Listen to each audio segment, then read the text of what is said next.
ക്ഷേത്രങ്ങൾ പോലീസ് നിയന്ത്രണത്തിലാക്കാനുള്ള ശ്രമം നടക്കുന്നുണ്ട്. അതിൻ്റെ ഏറ്റവും പുതിയ ഉദാഹരണം കൊല്ലത്ത് ഒരു ക്ഷേത്രത്തിൽ ഗണഗീതം പാടരുത് എന്ന് ക്ഷേത്രത്തിൻ്റെ ഉത്സവം നടക്കുന്നതിന് മുമ്പ് തന്നെ പോലീസ് നോട്ടീസ് കൊടുത്തിരിക്കുകയാണ്.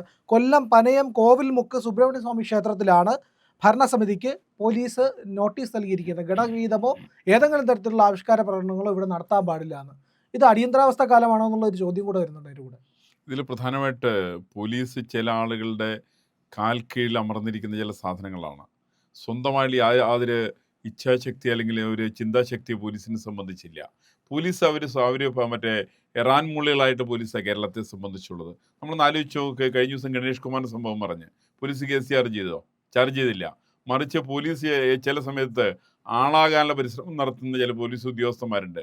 ആ ഗണത്തിൽപ്പെട്ട ആളുകളാണ് ഇവർ. ഇപ്പോൾ ഈ പറയുന്ന ഒരു ക്ഷേത്രത്തിൽ ഗണഗീതം പാടണോ, ഗണഗീതം എന്നുള്ളതിൻ്റെ അർത്ഥം എന്താണെന്ന് ഈ പോലീസ് ഓഫീസർക്ക് അറിയുണ്ടാവില്ല. ഗണഗീതം എന്ന് വെച്ചിട്ടുണ്ടെങ്കിൽ ആളുകൾ കൂട്ടമായിട്ട് പാടുന്നതിനാണ്. കൂട്ടമായിട്ട് പാടുന്ന എല്ലാം ഗണഗീതം തന്നെയാണ്. അത് പ്രാർത്ഥനയാണെങ്കിൽ ഗണഗീതമാണ്, അത് മറ്റേ സാധാരണ ഗീതങ്ങളാണെങ്കിൽ ഗണഗീതമാണ്, അതേപോലെ തന്നെ ആരെങ്കിലും ഈശ്വരനെ സ്തുതിക്കുന്ന ഗണഗീതം തന്നെയാണ്. കൂട്ടമായിട്ട് ഗണമായിട്ട് ആലപിക്കുന്നതിനാണ് ഗണഗീതം എന്ന് പറയുക. ഇത് മറ്റേ ആരോ പറയുന്നവര് കടലും കടലാടിയും തിരിച്ചറിയാൻ പാടില്ലാത്ത ചില ആളുകളുണ്ട്. ആ ഗണത്തിൽപ്പെട്ട ഈ പോലീസ് ഉദ്യോഗസ്ഥൻ എന്ന് പറഞ്ഞാൽ ആ തരത്തിൽപ്പെട്ട പോലീസ് ഉദ്യോഗസ്ഥന്മാർ ആരുടെയും പരാതി ഇല്ലാതെ കണ്ട് നടപടിയെടുക്കും എന്നൊക്കെ ആക്രോശിച്ചു കഴിഞ്ഞാൽ ഇവർ പരാതിയില്ലാത്ത ഒരു മറ്റേ സ്ത്രീ വിഷയത്തിൽ ഇപ്പോൾ നടപടി എടുക്കുന്നില്ല. സ്ത്രീകൾ കൊടുക്കുന്ന പരാതിയെക്കുറിച്ച് പോലും എഴുതി കൊടുക്കണം എന്നുള്ളതാണ് ഇവർ ആവശ്യപ്പെടുന്നത്. അങ്ങനെ എഴുതി കൊടുക്കണം എന്ന് ആവശ്യപ്പെടുന്ന ആളുകൾ ഈ ക്ഷേത്രത്തിലെ കാര്യത്തെ സംബന്ധിച്ച് അവർക്ക് എഴുതിയും വേണ്ട, പറഞ്ഞും വേണ്ട, ആരും പരാതിയും കൊടുക്കേണ്ട ആവശ്യമില്ല. മറിച്ച് അവർ നേരെ കണ്ട് ഇതിന് നടപടി എടുക്കാൻ വേണ്ടി തയ്യാറാവുന്നതാണ്. അതിന് കാരണം ഇവരെല്ലാവരും മാർക്സിസ്റ്റ് കമ്മ്യൂണിസ്റ്റ് പാർട്ടിയുടെ ഏറാമൂളികളും അല്ലെങ്കിൽ അവരുടെ സാധാരണ തൊഴിലാളികളുമായിരിക്കുന്ന പോലീസ് ഉദ്യോഗസ്ഥന്മാരാണ്. ഇവർക്കൊക്കെ പണി സത്യസന്ധമായിട്ട് ഇവർക്ക് ഒരു നിലവാരം ഇവരെ സംബന്ധിച്ചില്ല. ഇത് പഴയ കാലത്തൊക്കെ തന്നെ അങ്ങനെയാണ്. ഓരോ കാലത്തും ഭരണാധികാരി വർഗത്തിന്റെ കാൽ കീഴിൽ ഞെരിഞ്ഞ വരുന്ന ചിലരാണ് പോലീസുകാര്. നമുക്കറിയാവുന്ന കേരളത്തിൽ ഇവരൊക്കെ ആലോചിക്കേണ്ട വസ്തുത, കേരളത്തിന്റെ ചരിത്രത്തിൽ ഒരു DGP ഉണ്ടായിരുന്നു. അയാളുടെ പേര് ജയറാം പടിക്കൽ എന്നാ. ആ ജയറാം പടിക്കലിന്റെ അവസ്ഥ ഇയാളൊന്ന് മനസ്സിലാക്കുന്നതിലാണ്. ജയറാം പടിക്കലിന്റെ അവസാനമായിട്ട് കേരളത്തിലെ ജനങ്ങള് എറണാകുളത്ത് നോർത്ത് റെയിൽവേ സ്റ്റേഷനിൽ ട്രെയിൻ ഇറങ്ങി വന്ന സമയത്ത് അയാളുടെ വീടിന്റെ വഴിയിലേക്ക് നടന്നു പോകുന്ന വഴിക്ക് ജനങ്ങൾ അയാളെ തല്ലിക്കൊല്ലാണ് ഉണ്ടായത്. കേരളത്തിന്റെ ചരിത്രത്തിൽ ആദ്യമായിട്ട് ഈ പോലീസ് ഉദ്യോഗസ്ഥന്മാർ മനസ്സിലാക്കേണ്ട വസ്തുത അതാണ്. ജനങ്ങളെ ദ്രോഹിക്കുന്ന പോലീസുകാരെ എങ്ങനെ നേരിടണം എന്നുള്ളവരും കേരളത്തിലെ ജനങ്ങൾക്കറിയാം. അപ്പൊ ആ പണ്ട് ഈ പോലീസ് ഉദ്യോഗസ്ഥന്റെ നടപടി ഉണ്ടായിരുന്നു. അയാളുടെ വീട് എടപ്പള്ളി ഗണപതി അമ്പലത്തിന്റെ കിഴക്കേ നടക്കിൽ അയാളുടെ വീടുണ്ടായിരുന്നത്. പടിഞ്ഞാറ് നടക്കിൽ പോലീസിന്റെ ക്യാമ്പ് തടങ്കൽപ്പാളയം ഉണ്ടായിരുന്നു. ആ തടങ്കൽപ്പാളയത്തില് അവിടെ ഉണ്ടായിരുന്ന ആളുകൾ വൈകുന്നേരം 6 മണിക്ക് ശേഷമുള്ള സമയത്ത് അവര് മർദ്ദിക്കുന്നതിന് മർദ്ദനത്തിന്റെ കരച്ചില്, തല്ലുകൊണ്ട് അവർ കിടന്ന് കരയണം. ആ കരച്ചിൽ ഇയാളുടെ വീടിന്റെ മുൻവശത്തിരുന്നുകൊണ്ട് ഇയാൾ അവിടെ ഈസി ചെയറിൽ അവിടെ കിടക്കും. ആ കിടക്കുന്ന സമയത്ത് കരച്ചിൽ ഇയാൾക്ക് കേൾക്കണം. ആ കരച്ചിൽ കേൾക്കാൻ വേണ്ടിയിട്ട് വീടിന്റെ ഉമ്മറത്ത് ചാരുകസേരയിട്ട് ഇരിക്കുന്ന ആളായിരുന്നു ജയറാം പടിക്കല്. ഇവര് DGP ആണ് അയാള്. അവസാനം ആ DGP മരിച്ചതിന്റെ ചരിത്രം ഈ സഹോദരന്മാരെന്ന് വായിക്കുന്ന നല്ലതാണ്. 1997 അയാൾ മരിച്ചു പോയത്. കാരണം ഇതിന് കാരണം നീചമായ പ്രവൃത്തി ചെയ്യുന്ന എല്ലാ പോലീസ് ഉദ്യോഗസ്ഥന്മാരും ജനങ്ങൾ നേരിടും. ഇവര് മനസ്സിലാക്കേണ്ട വസ്തുത, ഇവരൊക്കെ ഒരു 56 വയസ്സിൽ റിട്ടയർ ചെയ്യും, അല്ലെങ്കിൽ 60 വയസ്സിൽ റിട്ടയർ ചെയ്യും. അതിനുശേഷം ഇവർക്കൊരു ജീവിതമുണ്ട്. ആ ജീവിതം ജനങ്ങളെ ദ്രോഹിച്ചിട്ടുണ്ടെങ്കിൽ ജനങ്ങൾ ഇവർക്കെതിരായിട്ട് തിരിച്ചു പ്രയോഗിക്കും. നാം ഒന്ന് ആലോചിച്ച് നോക്ക്. പോലീസ് ഉദ്യോഗസ്ഥന്മാർ പലരും ജനങ്ങളെ ദ്രോഹിച്ച എല്ലാ പോലീസ് ഉദ്യോഗസ്ഥന്മാരും ഏതൊരു സാഹചര്യത്തിലാണ് അവരുടെ കുടുംബ പശ്ചാത്തലമൊക്കെ നമ്മളൊന്ന് പഠിക്കുന്നതല്ലാണ്. ജയറാം പടിക്കലിനടക്കം ഇതൊരു വലിയ ജനദ്രോഹമാണ്. ഈ പറയുന്ന ക്ഷേത്രത്തിൽ പാട്ടുപാടുന്നത്, ഗണഗീതം ആലപിക്കുന്നത്, അത് എന്താണെന്നുള്ളത് ഈ പോലീസ് ഓഫീസർക്ക് അറിയില്ല. ഗണഗീതം എന്ന് പറഞ്ഞാൽ ആരെ പാട്ടാവുള്ളത്?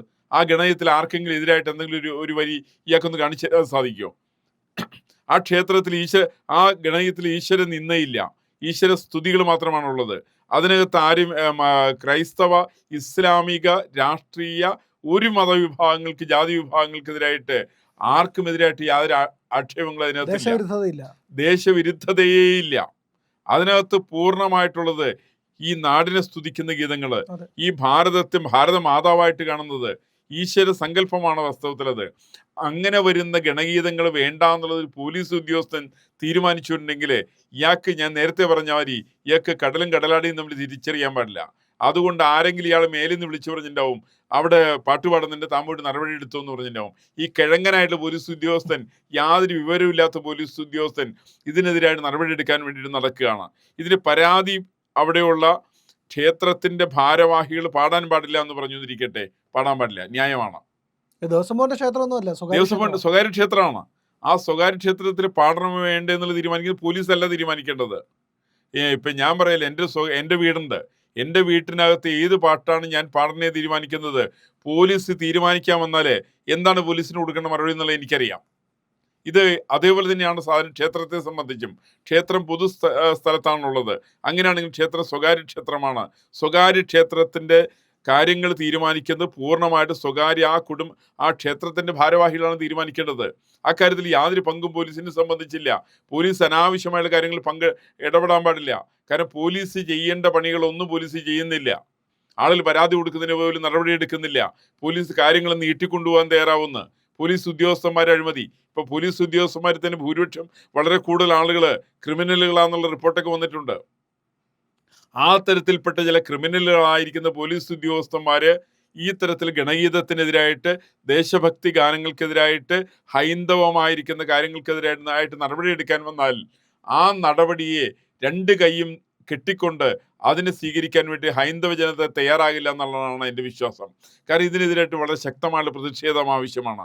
ഇതൊരു അനാവശ്യമായിട്ടുള്ള പ്രശ്നങ്ങൾ വിളിച്ചു വരുത്തുന്ന ഒരു സമീപനമാണ് പോലീസിൻ്റെത്. കാരണം പോലീസിന് സ്വതവേ കഴിവ് വളരെ കുറവാണ്. അവർക്കെതിരായിട്ട് അവർ യഥാർത്ഥമായിട്ട് ജനങ്ങളുടെ ക്രമസമാധാനം പാലിക്കാൻ അവരെ സംബന്ധിച്ച് സാധിക്കുന്നില്ല. ജനങ്ങളുടെ ക്രമസമാധാന പ്രശ്നങ്ങൾ ആകപ്പാടെ അവതാളത്തിലായിട്ടുണ്ട്. ഇങ്ങനെയൊക്കെ അവതാളത്തിലാകുന്ന സമയത്ത് അവർക്ക് അവരുടെ ബാധ്യതയിൽ വരാത്ത, അവരുടെ പരിധിയിൽ വരാത്ത വിഷയങ്ങൾ മുൻനിർത്തിക്കൊണ്ട് അതിനു വേണ്ടിയിട്ട് ജനങ്ങളുടെ മുന്നാകെ ജനങ്ങളുടെ മെക്കെട്ട് കയറാനായിട്ടുള്ള ഒരു പോലീസിന്റെ പരിശ്രമമാണ് ശരിക്കെന്നാണ് ഞാൻ മനസ്സിലാക്കുന്നത്. ശരിക്കതാണ്. സാമാന്യ നിലയിൽ ഒരു ക്ഷേത്രത്തിനകത്തെ കാര്യം തീരുമാനിക്കുന്നത് ക്ഷേത്രത്തിന്റെ തന്ത്രി, പുരോഹിതൻ, അവിടുത്തെ ക്ഷേത്ര സമിതിയുമാണല്ലോ. അപ്പോൾ പൊതുപരിപാടിയായിട്ട് ക്ഷേത്രത്തിന് ആഘോഷം നടന്നാലും അതിലെന്ത് പരിപാടി സംഘടിപ്പിക്കണം, അതിലെന്ത് കലാപരിപാടി സംഘടിപ്പിക്കണം, ഇല്ലെങ്കിൽ ആത്മീയ പരിപാടി സംഘടിപ്പിക്കണം, ഇതൊക്കെ ക്ഷേത്രമല്ലേ തീരുമാനിക്കുന്നത്. പോലീസിന് ഇതിനകത്ത് അഭിപ്രായം പറയാൻ നിയമപരമായിട്ട്, ഈ സംവിധാനപരമായിട്ട്, രാജ്യത്തിന്റെ സംവിധാന പ്രകാരം എന്തെങ്കിലും അവകാശമുണ്ടോ? യാതൊരു അവകാശവും ഇല്ല. കാരണം പോലീസിന്റെ ബാധ്യതയല്ല ഇത്. പോലീസിന്റെ ബാധ്യത എന്ന് പറയുന്നത് ക്രമസമാധാന പ്രശ്നം ഉണ്ടാകുന്ന സമയത്താണ് പോലീസ് ഇടപെടുക. ഇതങ്ങനെയല്ലോ. ഒരു ക്ഷേത്രമാണ്, ക്ഷേത്രത്തിന്റെ അകത്തെ കാര്യങ്ങൾ തന്ത്രി അല്ലെങ്കിൽ മേശാന്തി മറ്റുള്ള ആളുകൾ തീരുമാനിക്കുന്നു. ക്ഷേത്രത്തിന്റെ പുറത്തെ മറ്റുള്ള ഉത്സവാദി കാര്യങ്ങളെ സംബന്ധിക്കുന്ന പൂർണ്ണമായിട്ട് തീരുമാനം എടുക്കുന്നത് ക്ഷേത്രത്തിന്റെ ഭരണസമിതിയാണ് തീരുമാനിക്കേണ്ടത്. അവിടെ ഏത് പാട്ട് പാടണം തീരുമാനിക്കേണ്ട അവരാണ്. അവിടെ ഏത് നാടകം കളിക്കണം തീരുമാനിക്കേണ്ട അവരാണ്.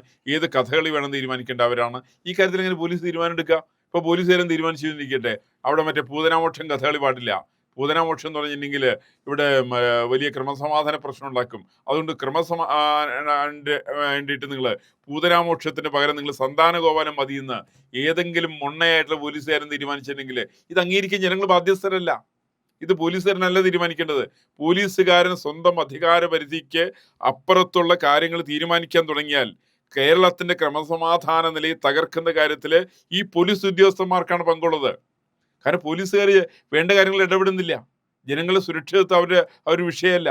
മറിച്ച് ജനങ്ങളുടെ സുരക്ഷിതത്വത്തെ ബാധിക്കുന്ന ക്രമസമാധാന പ്രശ്നം ഉണ്ടാക്കുന്ന കാര്യങ്ങൾ ഇടപെട്ടുകൊണ്ട് കേരളത്തിന്റെ സാമൂഹ്യ അന്തരീക്ഷത്തെ തകർക്കുന്നൊരു സമീപനമാണ് പോലീസിന്റെ ഭാഗത്തു നിന്ന് വരുന്നത്. അതൊരു കാരണവശാലും അംഗീകരിക്കാൻ സാധ്യമല്ല. ഇത് ഹിന്ദു ക്ഷേത്രങ്ങളിൽ മാത്രമല്ലല്ലോ, ഇവർക്ക് ക്രൈസ്തവ ദേവാലയങ്ങളിൽ അവർ ഇടപെട്ടാലോ, ഇതുപോലെ മുസ്ലിം ദേവാലയങ്ങളിൽ ഇവർ ഇടപെട്ടാലോ, നാളെ ഇത് കഴിഞ്ഞ് രാഷ്ട്രീയ പാർട്ടികളെ കുറിച്ചിട്ട് ഇവർ ഇടപെട്ടാലോ, രാഷ്ട്രീയ പാർട്ടികൾ എന്താ പറയണമെന്നുള്ളത് പോലീസാണോ തീരുമാനിക്കുന്നത്? അവരല്ലോ തീരുമാനിക്കേണ്ടത്. ഒരു സ്ഥലത്ത് ക്രമസമാധാനത്തെ ബാധിക്കുന്ന വിഷയമുണ്ടെങ്കിൽ പോലീസിന് ഇടപെടാന്നുള്ളതിന്റെ അപ്പുറത്ത് അവരുടെ ഇതിനകത്തുള്ള വിഷയങ്ങളെ സംബന്ധിച്ച് ഇടപെടാനായിട്ട് പോലീസിന് യാതൊരു അധികാരമില്ല. ഇത് ക്ഷേത്രത്തിന്റെ അകത്തുള്ള നടപടിക്രമങ്ങളാണ്, മതിൽക്കെട്ടിനകത്തുള്ള വിഷയങ്ങളാണ്. മതിൽക്കെട്ടിനകത്തുള്ള വിഷയങ്ങളെ സംബന്ധിച്ച് പൂർണ്ണമായിട്ട് തീരുമാനമെടുക്കേണ്ടത് അവിടുത്തെ ക്ഷേത്ര ഭരണസമിതിയാണ് തീരുമാനമെടുക്കേണ്ടത്. ഈ കാര്യങ്ങൾ ഒരു കാരണവശാലും പോലീസിന് ഇടപെടാനുള്ള അധികാരമില്ല എന്നുള്ളതാണ് എൻ്റെ വിശ്വാസം. പ്രിയപ്പെട്ട പ്രേക്ഷകരെ, ഇത്തരത്തിലുള്ള വാർത്തകൾ നിങ്ങളിലേക്ക് നിരന്തരമായി എത്തിക്കുന്ന ഇന്ത്യ ലൈവാണ്. ആ ഇന്ത്യ ലൈവിന് നിങ്ങൾ നൽകുന്ന പിന്തുണയ്ക്ക് നന്ദി. നിങ്ങളുടെ പിന്തുണ ഞങ്ങൾക്ക് സബ്സ്ക്രിപ്ഷൻ ആയിട്ടാണ് ലഭിക്കേണ്ടത്. അതുകൊണ്ട് ഇന്ത്യ ലൈവ് ചാനൽ സബ്സ്ക്രൈബ് ചെയ്യുക. മറ്റുള്ളവരോട് ചാനൽ സബ്സ്ക്രൈബ് ചെയ്യാനായിട്ട് പറയുക. നിങ്ങളുടെ അഭിപ്രായങ്ങൾ വീഡിയോയ്ക്ക് താഴെയുള്ള കമൻറ്റ് ബോക്സിൽ അഭിപ്രായങ്ങൾ രേഖപ്പെടുത്തുക. അതോടൊപ്പം തന്നെ വീഡിയോകൾ ലൈക്ക് ചെയ്യുക, ഷെയർ ചെയ്യുക.